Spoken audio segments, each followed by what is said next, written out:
Concerns over the implementation of South Africa's competition law have been raised, with some saying the legislation could hinder attracting foreign investment and that it could thwart economic growth. This was said during a debate at the Gordon Institute of Business Science last week, where business leaders and experts discussed the effectiveness of South Africa's competition legislation. Now, with me now is the Competition Commission's Chief Economist, James Hodge. Good afternoon and thank you for joining us. Afternoon, Juliet. Now, Business Leadership South Africa reportedly said the Commission takes too long to conclude some transactions. Is this the general trend? No, it isn't. And I think just taking a step back, Juliet, coming from that debate, which I was involved in as well, I think there's general agreement between business and the legal fraternity and the economists that competition law is critical, in fact, for economic growth.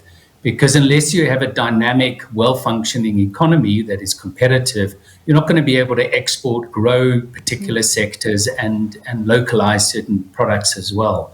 So I think there is consensus around that. The concern was more narrow, and the concern was that some large complex mergers take a particular amount of time to be cleared. That's not the general trend as we have engaged business before on this. So, for instance, relatively easy mergers are cleared within 12 days, 12 working days, and that's 2.5 weeks. Slightly more complex ones within 41 days, and it's only the larger ones where we're looking at just under 100 days.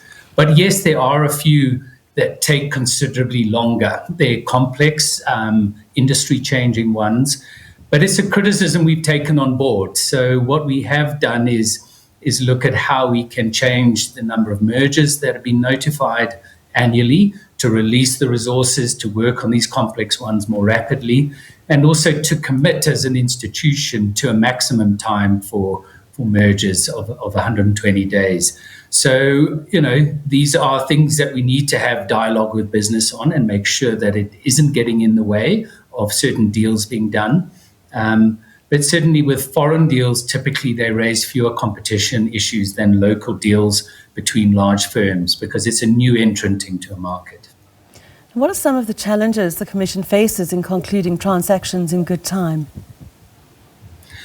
Well, from a merger perspective, it is a forward-looking investigation. And so, as I said, for most mergers, and you could say 95% raise no issues. Some require closer examination, and it's only a small minority that do. But some of the challenges in doing that is about the depth of investigation required, the evidence gathering, and also the need to consult your customers, your competitors, and if there are problems, to look at finding a solution in terms of remedies, potentially, rather than just prohibiting the merger. And that can take time. But also, South Africa has an important two-stage process with large mergers, which is that the Competition Commission, investigates and makes a recommendation, and that recommendation is taken to the Competition Tribunal, which adjudicates. And that's good practice because you have a separation of powers, the adjudication from the investigation. But at the tribunal stage, industry players, either competitors or customers, can intervene in the processes. And if those interventions, they can result in delays at the competition tribunal as they're trying to manage multiple litigants in a process. So these are some of the real challenges in executing merger control rapidly. But certainly it's something as I said, we are trying to look at how to address and improve where we can. But the baseline for 95% of mergers is still very quick. And lastly, what plans are in place? Are there any to address some of these issues? Well, we have looked at proposing a substantial increase in merger thresholds, which would mean that far fewer mergers are actually notified to the Commission, which means certain deals can just go ahead without any process.